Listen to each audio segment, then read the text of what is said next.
孟母三遷呢個故仔，我相信個個都聽過。但係喺1000年之後嘅今日，其實每一日都發生緊呢一個事情。好多家長都係為咗子女頻頻撲撲，每一日朝頭早可能5點幾6點鐘就揸車送子女返學校，為嘅就係方便子女上課讀書。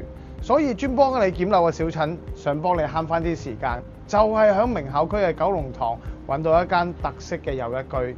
呢邊過嚟望下，一由正門口入到嚟嘅話呢，首先有個玄關位嘅。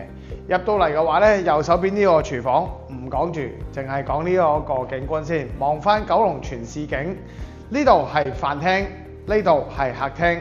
雖然呢個單位呢有1000尺實用面積，唔係好大，但係個感覺上用到嘅面積呢係非常之實用嘅。睇完個客飯廳之後呢，我哋就入嚟望一望個廚房啦。廚房呢個空間咧都非常之寬闊嘅，可以容納4至5個人。而呢個廚房亦都會自帶一個工人房，工人房入邊咧亦都會有個陶瓷，方便咧姐姐咧可以隨時為你準備美味嘅晚餐。好啦，睇完第一層客飯廳連廚房之後咧，我哋就上到嚟第一層嘅寢區啦。呢個寢區咧俾我感覺非常之實用，絕對冇位置嘥嘅。我哋先望右手邊呢一間主人房先，入到嚟嘅話咧。呢個業主咧非常之巧妙，用咗一個空間，就係個閣樓嘅空間，就做咗個衣帽間嘅。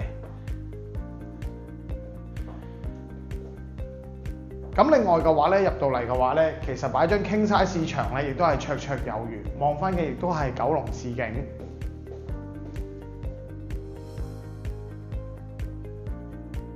望完個主人房之後咧，我哋再望望佢左手邊嘅睡房啦。咁啊，呢間睡房嘅話咧就比較寬闊嘅，咁亦都係擺到一個床啦、櫃啦，同埋書桌都係冇問題嘅。睇完第二間睡房之後咧，我哋望下第三間睡房。第三間睡房基本上咧就同頭先嗰個第二間睡房個位置、景觀同埋 size 係差唔多嘅。但係最特別嘅地方咧就係呢度有個私人嘅神秘露天空間。咁究竟呢個空間用嚟做乜嘢嘅話咧，你喺下邊留言俾我，我就會自己私信俾你㗎啦。